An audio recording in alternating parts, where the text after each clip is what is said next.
are listening to the Battle Born Libertarian podcast, the official podcast of the Libertarian Party of Nevada. Here's your host, Tyus France. Hi, everybody. Thank you for tuning into the Battle Born Libertarian podcast. I'm your host, Tyus France. Sitting across from me is Alex. Thanks for being here, bud.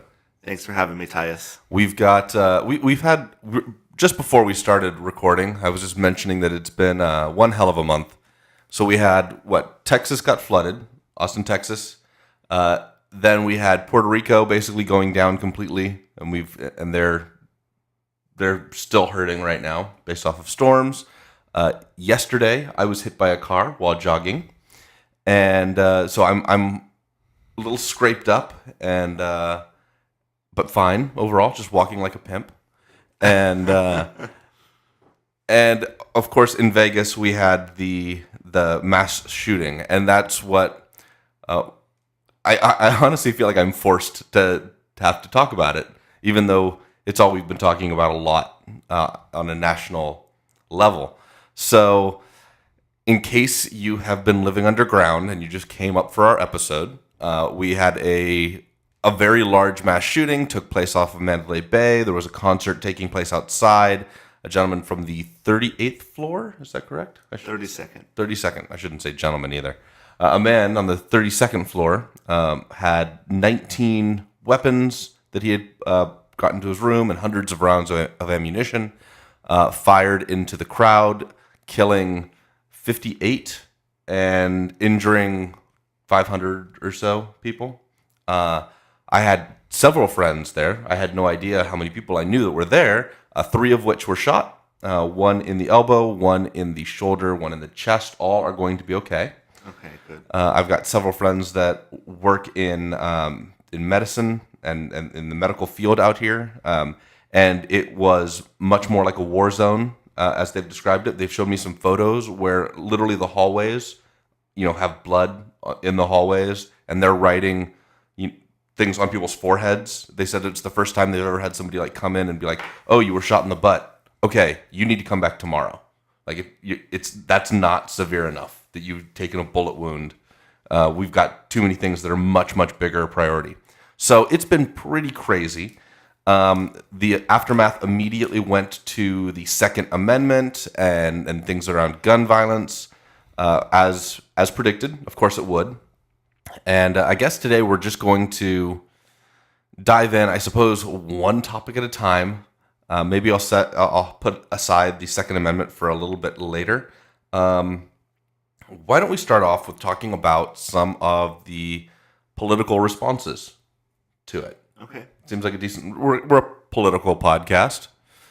So Hillary was, I think, one of the first people to respond. And she immediately brought up silencers as her primary concern. So silencer... This is just me talking. By the way, I am not a gun expert. So we're probably going to talk quite a bit about guns today. I am not a gun expert. I do know a little bit, and I've done quite a bit of research after the event. Now, silencers were not involved in this tragedy, and but there was a bill going through around silencers becoming more accessible to people, and Hillary immediately jumped on and said, why should these be accessible? Obviously, there's these terrible things taking place. I don't know why she cares so much about silencers specifically when they didn't really relate to the event. Well, I have to suppose that it's mainly because she doesn't understand weapons, and so she saw this as an opportunity to try and to defeat this piece of legislation that would make suppressors, also known as silencers, but in the gun world much more commonly referred to as suppressors. And if you're a gun nut, I've heard that they're called cans. Yeah, I've heard the under the table term. And so what was illustrative of her lack of knowledge was the fact that she suggested that there would be fewer casualties, there would have been more casualties had there been a silencer suppressor used, simply because it would have been, her assumption was that it would not have been heard, but it's an erroneous assumption when you're dealing with rifles and those sorts of ranges. From some of the Marine Corps friends that I have that regularly qualify at 500 yards on rifles. Wow. This was a shot that was roughly 330 yards. So it's something that an amateur could truly pretty easily hit. And that's if he was trying to aim for something. And when you have, I think one commentator put it best, although perhaps a little morbidly, it was shooting fish in a barrel. I mean, he didn't even have to aim, right? But the idea is that if he wanted to, he could have. Sure.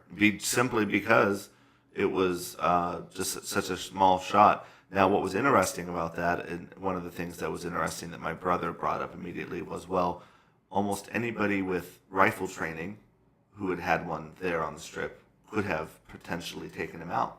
Because Really? it's such a short, yeah, I know, I was very amazed by this also. But that's because it's far below what most people who do rifle shooting are qualified on. Most people qualify at 500 yards on a rifle. And this was far below that. Wow. And so had there been someone, and what was interesting is it was right around the negligible wind distance as well. So you know how it's very windy down there. Well, the rate of travel for ammunition fired from rifles is so fast that right around 300 yards, sorry, I'm getting all that gun stuff out there. So right around 300 yards, the effective wind below 300 yards is negligible. And this was roughly between 330, 360 yards, depending upon precisely where you were. So what we're dealing with is a shot that would have required almost no, in other words, to take him out, to take the asshole out that shot all those people, would have been not an easy shot, but for anyone who regularly, trained on rifles, it would have been a relatively easy shot for them. No wind resistance required. Even easier if there had been a spotter. And of course, because he was shooting, you knew where to aim, and there could have been a possibility there. Although again, you're not allowed to have rifles and this sort of thing, and most people don't. Not even casino security has that sort of thing anymore. Well, back to silencers, though. So the way I understand silencers to work, and correct me if I'm wrong here, because I'm wrong most of the time. By the way, you should just go with that as the assumption, everybody. But from what I understand, the way silencers work is they suppress the gas that's coming out so that you don't get that kind of explosive blast of gas coming out of the end of a weapon. So what that does is it does reduce the sound by a bit. But if the projectile surpasses the speed of sound, you get a sonic boom. And every single one of these rounds was going at that rate of speed, which means that these things are going to be loud no matter what. And silencers or suppressors is really the correct term, I think. Suppressors make weapons significantly larger, so they're harder to carry around, and they make them more accurate, which is kind of a bad thing, but also a good thing in the same way that like a kitchen knife is safer when it's sharper. You end up with less accidental injuries. So anyways, I just wanted to wrap up on the Hillary suppressor thing. Yeah, so really, though, it's just despicable, and even most of my liberal friends recognized how despicable it was that Hillary, at 7:04 a.m. Eastern Time, barely 3 hours after most of us knew the tragedy had taken place, less than five and a half hours after it had taken place, she's out here politicizing the event. And it just illustrates just how terrible, and everyone recognizes that Hillary Clinton was a terrible candidate. She's a sore loser, and here she is again going after people when all we wanted to focus on in Las Vegas, and this is something that all of us focused on in Las Vegas, regardless of the national news, we all focused on how we could help. And it just illustrated that she is not someone with compassion. She's someone who has to immediately reduce everything to some kind of mathematical equation and, robo-Hillary, as it were. And there was absolutely even her sympathetic statement just felt like she had to say it, like it was part of the algorithm. It was totally non-genuine. And honestly, anyone who politicized the event on that first day, shame on you. Seriously, LP Nevada to this day has not sent out anything regarding the shooting that has not been about blood drives, how you can help, ways you can help, information about finding loved ones, this sort of thing. we believe strongly that politicizing any kind of tragedy is abhorrent. We also believe that we should be focusing on the victims and helping them, supporting them through this Victims Relief Fund, which has surpassed $9 million in aid, and I think I saw 4 or 5 million come out from some of the strip casinos earlier this week. So, can we talk about that next? Which one? Just the voluntary aid, the way that everyone. Maybe we should save that for the end, so we've got something nice. Yeah, let's do that, because honestly, we were talking about libertarian societies last week. And I think that what we'll bring up later at the episode is why that is what libertarian society looks like. What us. freedom actually does when people choose to. Yeah, let's put that at the end. Okay, yeah, absolutely. Let's drop that at the end because that's nice. So Hillary Clinton bad. Okay, how about so Trump just came to town. He was in yesterday, right? Or the day before yesterday? I thought it was 2 days ago. Might be 2 days ago. Yeah, because he was in Puerto Rico Tuesday, I believe. Okay. And so he came here Wednesday. He's racking up those frequent flyer miles. So what was his response? I know this is terrible. I didn't have an opportunity to watch the president's address. I was at work, so I don't actually know what his response was. I did hear, however, that there was some very humorous politicizing of the event by like Ruben Kewen and a few of these, where they were almost obnoxiously leaning in to be in the shot, when the president was speaking, and there was like distorted glances from Dina Titus looking away like in disgust. When I've heard a couple of those things, but I never actually heard what he had to say. Yeah, I didn't either. I don't know. There's been a lot going on, so he did tweet about it, and I thought that actually it was pretty apropos.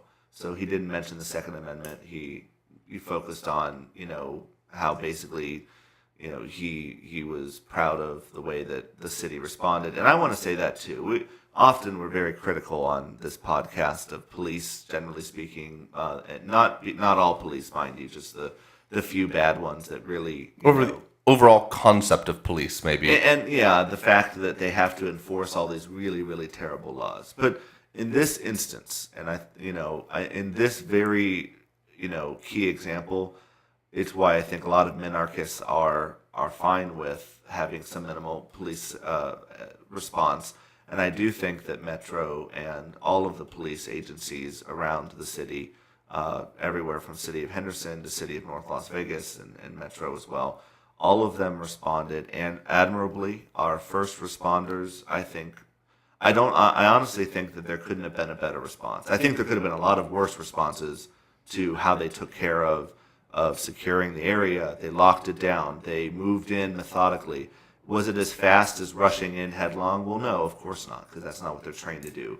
They moved in, though, at a remarkable speed, given what they didn't know about what was happening, what they didn't know in terms of all the conflicting reports on the police scanner. Maybe we should talk about that. Like, what was the first response from the press when it was taking place was very, very different than what I was anticipating. When this happened, I was at a housewarming party for a friend of mine. So we're all trying to have a good time, and somebody mentions like, "Hey, it looks like there's been a shooting on the Strip," which we thought was a shooting on the Strip. Which I hate to say it sounds brutal, but it's a commonplace. Kind of can happen, especially in Vegas. We get a little bit more quantities of suicides and things because people are losing all their money out here sometimes.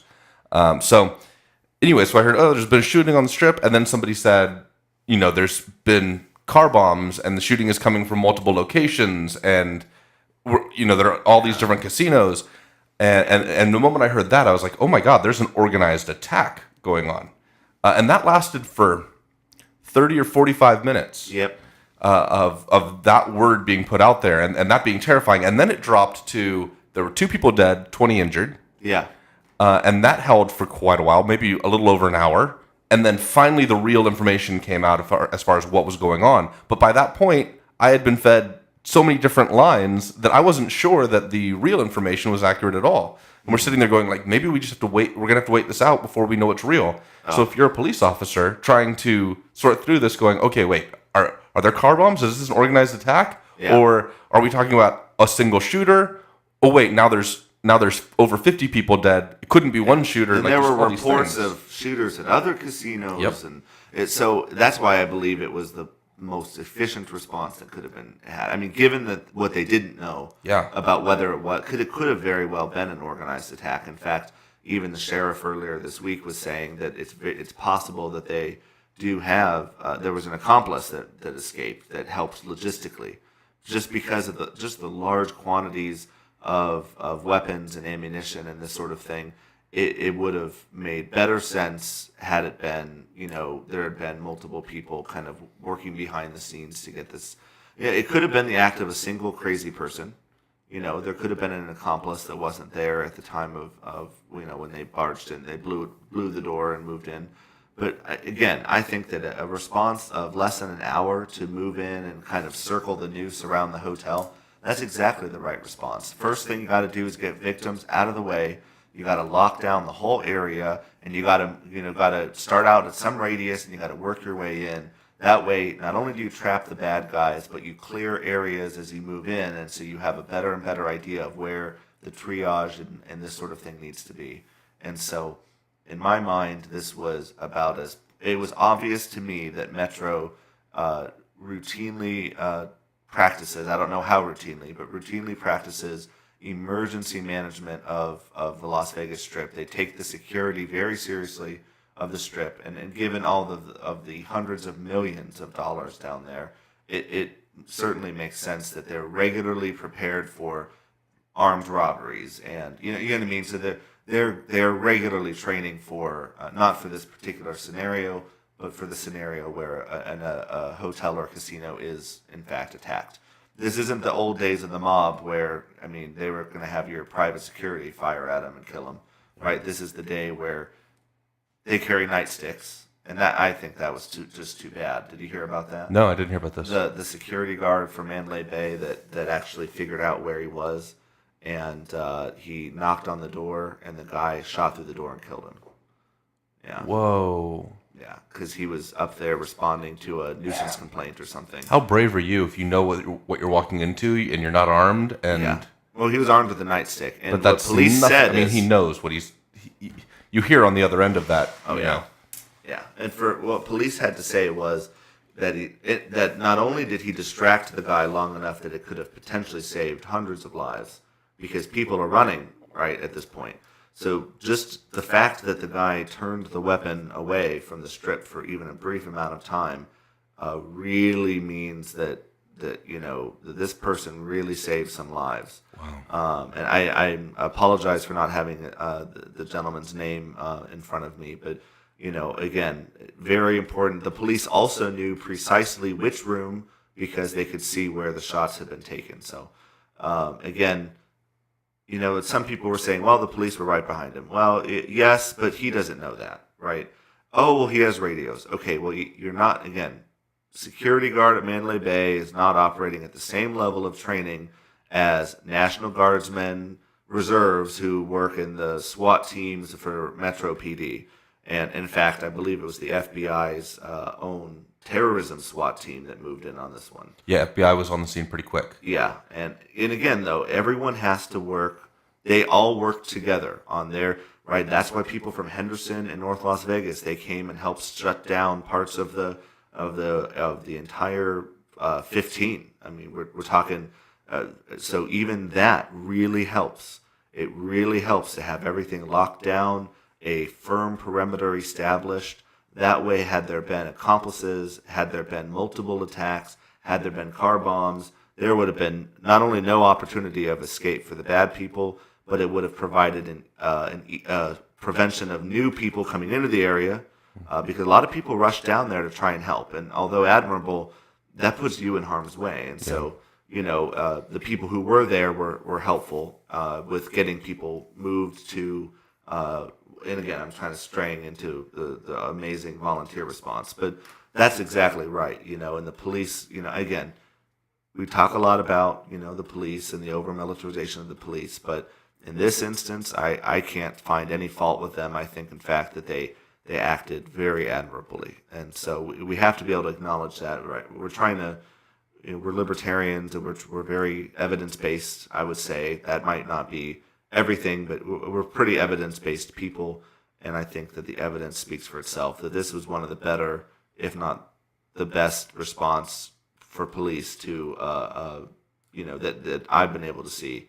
I mean, the circumstances were particularly bad. If you watch any of the videos, and there's plenty of videos online, I was watching it minutes after it was taking place, and I'm sitting there going, you know what, if I was in that crowd, what would I do? What's the right move?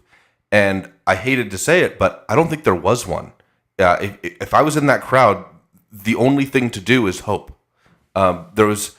You're running toward where it seems to be coming from, but you're at a disadvantage. They have an elevated position, the lunatic had an elevated position. It couldn't be much worse of a situation. Okay, let's talk about the press, because I had a problem with something that I saw recently, and it was a scorecard where they were showing which mass murderers, which killers had killed the most people. And the reason I have a big problem with this is by doing that, you seem to be promoting, like, hey, can you beat this guy? He did 58. I despise the media. It's terrible. The way that they handled this whole situation was just illustrative of how bad they are, how out of touch they are. The way that those comments that were made about that from that industry executive at CBS, I believe, the one that said basically they deserved it for their last gun laws. Remember that? That was awful. Were they fired? Was she fired? It was she. Was she fired right away? Yeah, but holy shit, people! This is who you have running your media. So I don't have the exact quote on that, but it was something to the regard of, you know what, those people, I don't feel any regret for them because the vast majority of them were Trump supporters because it was a country music concert. Something to that regard, where, to a degree, you're blaming the victims, and it's just awful. It's atrocious. Despicable. It's absolutely terrible. Not only to mention the fact that this was the same twisted logic that the shooter likely used because of his large disgust with the Trump administration. Now, we don't know what the motivations were at this point, do we? That was the general speculation. Okay. Was that now it wasn't it's been pretty well demonstrated that it is not Antifa, it's not ISIS, it's not ISIS took credit. Of course ISIS took credit because they'll seize on any tragedy for their own, because we've pretty much blown them to kingdom come, so they have no operation, and so they have to seize on the acts of a single person. And again, I don't believe that it was a political affiliation thing so much as again, just from what I was reading, and there's a lot of fake news out there, which is again why I'm pissed at the media. But the most reasonable thing that I've heard out there is that was the rationale for shooting up the country music concert and not Life is Beautiful and some of these others that he looked at. It was the people that he wanted to target. The media have so much stuff that they're speculating about constantly, and I understand that they feel a tremendous amount of pressure to be the first person to the story, with the internet making anybody capable of being the first responder, the first reporter to it. I understand that they've got this urge. However, they have a responsibility to not speculate. They should be the one where when somebody posts, hey, this is what's going on, I need a reliable source, and if that means they respond slower, that's okay. I think about if the shooter had been Muslim or black, how this narrative would play out differently just based off of speculation, right? Or if it was the white guy and it was a concert that had predominantly black people because of maybe the demographics of the music or whatever, it doesn't really matter. I wonder how bad this could have gotten in the repercussions just off of speculation that the media could have thrown out there. Yeah. So how about we talk about? Okay, I guess I already mentioned it a little bit, but there's been some things around white privilege on this because the shooter was white. Have you seen any of this stuff? No, I have not. Actually. So one of the things was there's no way he would have been able to bring all of those weapons into the casino. He would have been stopped if he was not white. So that's been going around. Okay. I've heard there's a few other ones that I've heard. So anyways, I guess the reason I'm bringing it up, and we can dispose of this because it's really a waste of time, is people are utilizing this event to leverage their political goals, right? So if somebody's really, really concerned with the Black Lives Matter and white privilege stuff and Antifa stuff, they're looking at this and going, how can we leverage this? How can we make this a thing? And maybe the best thing to do around that is to disregard it. So maybe I'm not going to give that any more time. Yeah, I mean, I guess the only comment I have, if I may, is just that I mean, the historical mass shootings, the ones we all know of, have predominantly been white males, that loners. In fact, there's a lot of shared characteristics between these mass shooters, and so if you're going to profile people, then profile the right ones at least. Sure. If you're looking for mass shooters, again, I'm not saying there's for the 99.999% of crime, there's very little. Now there's a lot of people targeting certain areas, of course, but that doesn't mean that there's a higher criminality associated with skin color or race or any of this sort of thing. That's all, generally speaking, just brought out by the media as the statistics they want to portray. The police are going to break down the door right now, realizing that there's 2 white males in here, and you just suggested they should profile us as shooters. No, now that's not what I'm suggesting. I'm suggesting that if you're someone who thinks profiling is valuable and you are looking for mass shooters, you should look for loner white males, right? Generally speaking, if that's really how you want to go about it. But the best way to find crazy people is not to take a census. I was talking to someone earlier this week about the best way to find someone is not to take a census of all people and then narrow it down from there, right? There's obviously much more efficient ways to go about it besides that. And anyway, but profiling is just ridiculous. But I'm just saying that, don't turn this into some, if he was black, he would have been profiled. I just don't. I believe anyone spending large amounts of money generally doesn't get the same level of attention that maybe someone who's poor. Simply because if I'm poor and I'm walking with 30 bags into a hotel room, that's a little weirder than I'm in the corner suite luxury area that's VIP only key cards, where, again, now here's something that I think was very interesting. There is supposedly a Clark County ordinance that forbids the placement of cameras into hotel hallways. Really? And that is not an ordinance in Reno and some of these other areas. I haven't verified it, but if that's true, how absurd would it be to have a government regulation that prohibits that? And if you may allow me to speculate, because I know everyone's speculating, but if you allow me to speculate, I think that the casinos were responsible for such regulation because they didn't want to be responsible for having cameras in the hallways, because then their VIPs couldn't bring in hookers and drugs and this sort of thing as easily. Well, I think it's one thing to say that the casino doesn't want to have cameras in the hallway, which, okay, if they don't want to, they shouldn't have to. They don't want to take the responsibility for it, so they defer it to the government to pass a law that says you can't do it. But then, on the other hand, the government shouldn't be able to say you can't or you have to. And either of those did, evidently, and that's why people are like, well, where's the hallway footage? Well, you won't find any. Insane. And I believe that, again, I haven't looked for the Clark County Code, so asterisk, foul on the play. I haven't backed this one up, but I haven't had a chance to look through the Clark County Code to see if this one's real. But given that there's no hallway footage that's been displayed of any kind of time, now they have elevator footage, they have footage going up into the stairwells, they have all of that, just not in the actual hallways going into the actual doors. So let's breach the topic that I kind of have been avoiding only because I've been talking about it for the last few days, and that's the Second Amendment. So not everybody, a lot of people have been asking for significantly tighter gun laws based off of this. And I've been I'm a proponent of anything that involves freedom. And part of that is the ability to own what you want. The Second Amendment was put in place not only so that you can defend yourself, but so that you can defend yourself against a government or anybody else, for that matter. And people say, well, it was written when there was muskets involved. Yeah, it took a long time to reload, so it's outdated. If you say that it's outdated, if you say that these things are not pertinent anymore, then, well, the First Amendment is also outdated then, right? Like, we didn't have Twitter at the time back then. And yes, technology has evolved to the point where these devices are significantly more effective and faster and scarier.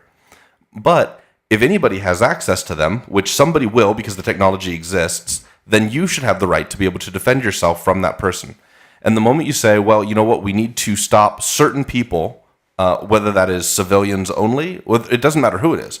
If we're going to stop any single group of people from being able to defend themselves, then we have to figure out who we're defending ourselves from and how we're going to do it. How does that really work? The real question that I'd like to throw out there to people is, what exactly do you think you could have passed that would have stopped this from happening? Because this is not a person that respects the laws. And this is technology that exists, right? So he took years to gather these weapons. This wasn't him walking into a store and buying all of them at one time right before he did this. This was a very long process. And if he wanted to find these weapons on the black market, he would have gotten them. If these weapons didn't exist by some ludicrous leap of faith, that they just didn't exist, he would have used a car or a bomb or something else. So what do you propose? How do you propose to solve this problem? And ultimately, those who are asking for tighter regulations around weapons right now, what they're asking for is they want to limit 320 million citizens' right to defend themselves for the actions of only a few people. It's the same thing as saying, well, mass shootings only happen when people are together in masses, so let's ban people from being together in groups. Right? It's a ridiculous idea. You are limiting so many people's freedoms, and yeah, there's inherent risks around it.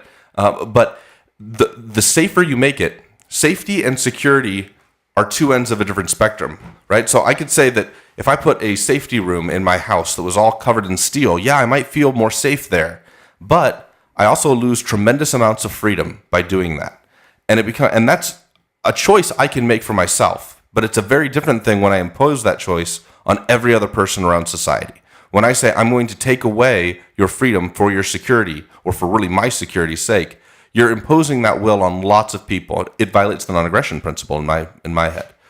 What are your thoughts on all this? There's a lot of gun stuff going around. It is, and my first response to this is what it's always been, which is, let's solve them in the order. Okay, we want to use the government to ban things. Let's solve them in the order in which they kill the most people. That seems logical, doesn't it? That seems okay. If you So have to do it that way, yeah. If we're going to ban stuff, right? If we're gonna talk about banning, start with cars or fast food. Yes, this is where my mind is. I actually looked up the other night. Did you know that this year so far, over 200 people have died in car accidents in the state of Nevada? So roughly more than around 4 times as many as we're driving. We've got memorial gardens, over $9 million raised in aid, blood banks turning people away for a tragic event like this. People praying for Vegas all over the world for 58 deaths. And yet, what about the 200 people who died, over 200 people that died so far this year in car accidents? Where's the outrage? Where's the logic to it? And using cars is a really interesting way of going about it, because the way I propose to fix this stuff is through innovation. Every time I've seen a problem really get solved, it happens through innovation. So when you regulate something, innovation becomes slowed, right? It takes a long time to get to driverless cars where accidents are reduced. And if you wanted to get to driverless cars faster, if you want that innovation to get there at a faster clip, what you do is you deregulate that and you let the industry figure out how they can do it best. And you let consumers vote with their dollar bills on what they think is the best outcome, right?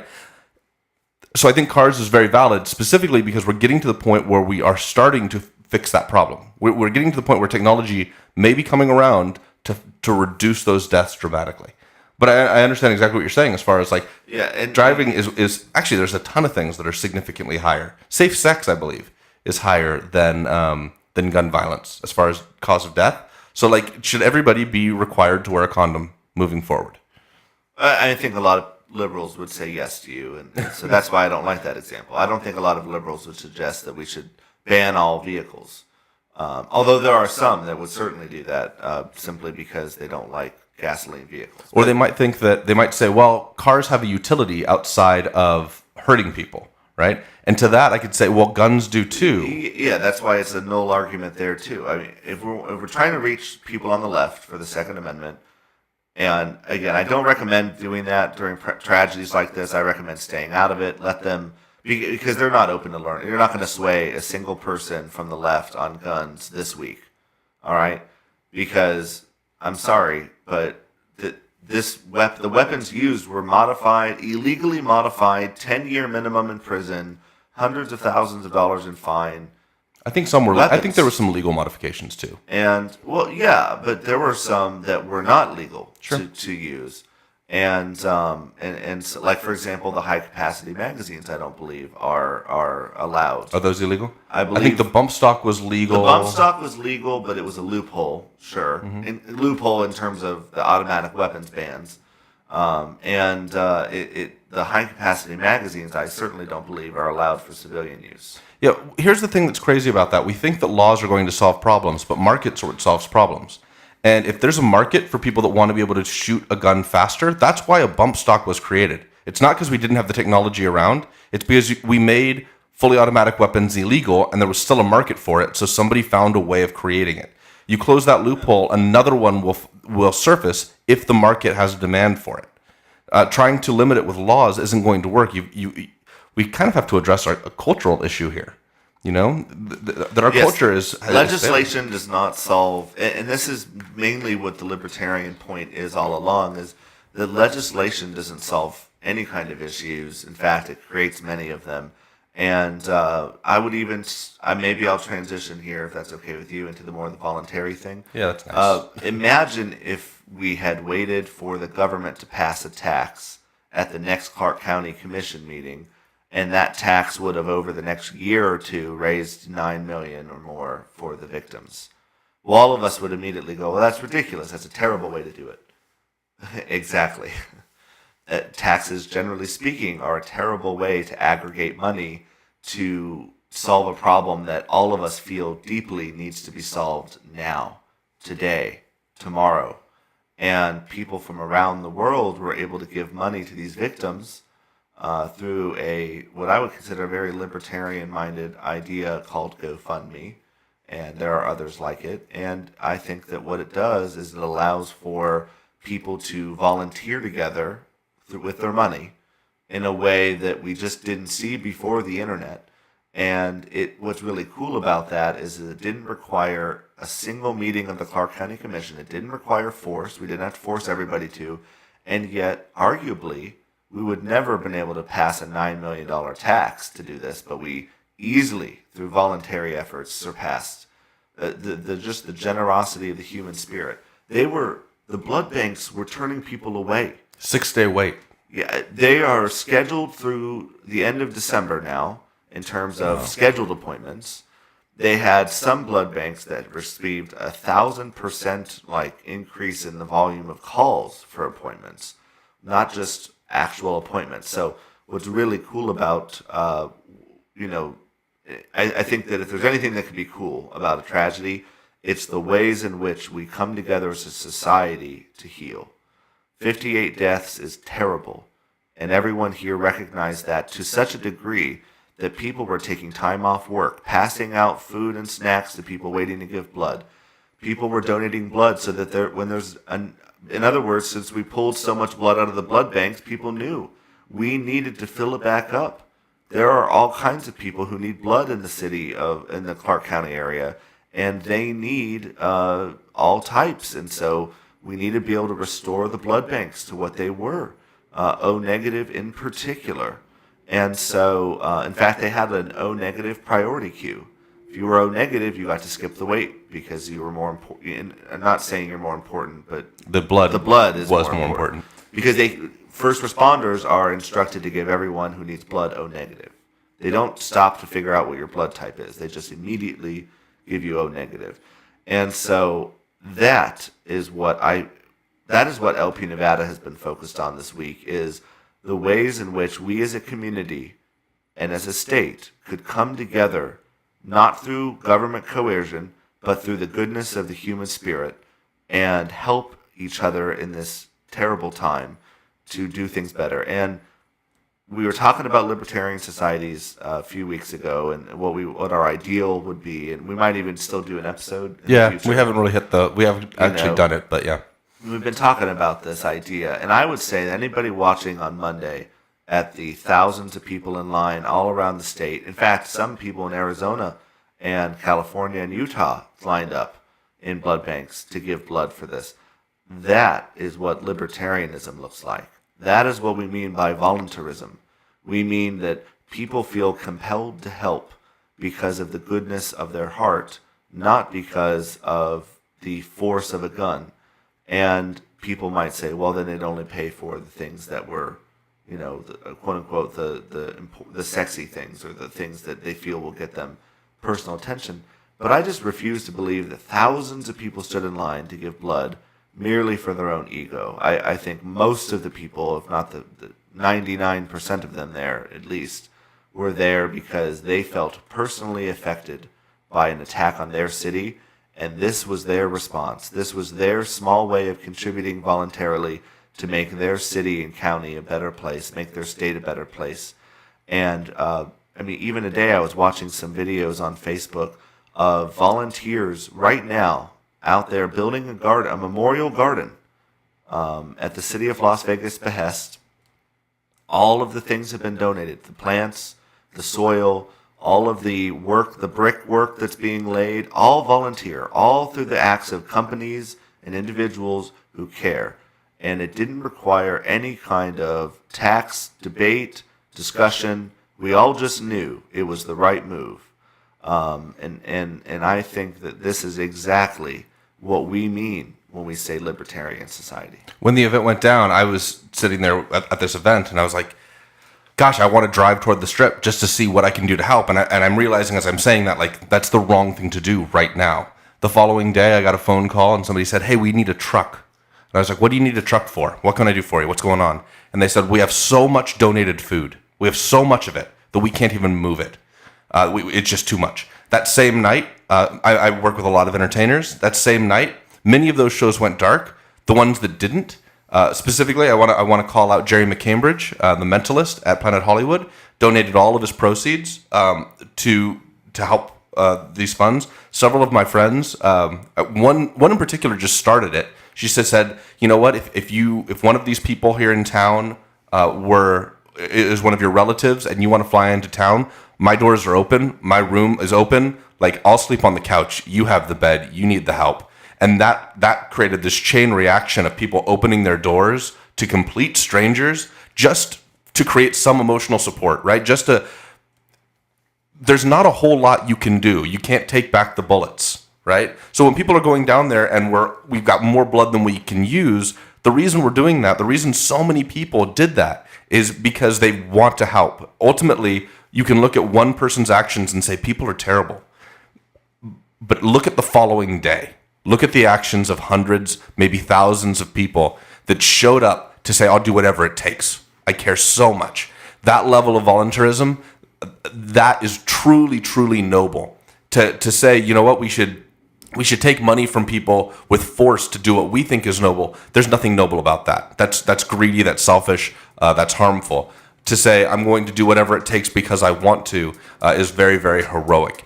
And we should leave it on that note. If you want to get involved with the Libertarian Party, head over to lpnevada.org. You can contact us there. You can find out what we're doing. You can leave a comment online via video, via Twitter. We've got Troy doing an incredible job on social media. We love to hear your thoughts, so keep in touch with us. Until next time, make it all about freedom. This show is brought to you by the Libertarian Party of Nevada. Music is provided by T. Sims. Please support the show by subscribing, sharing it with friends, and leaving a positive review on iTunes. For more information or to learn how to get involved, visit lpnevada.org. Thank you for listening.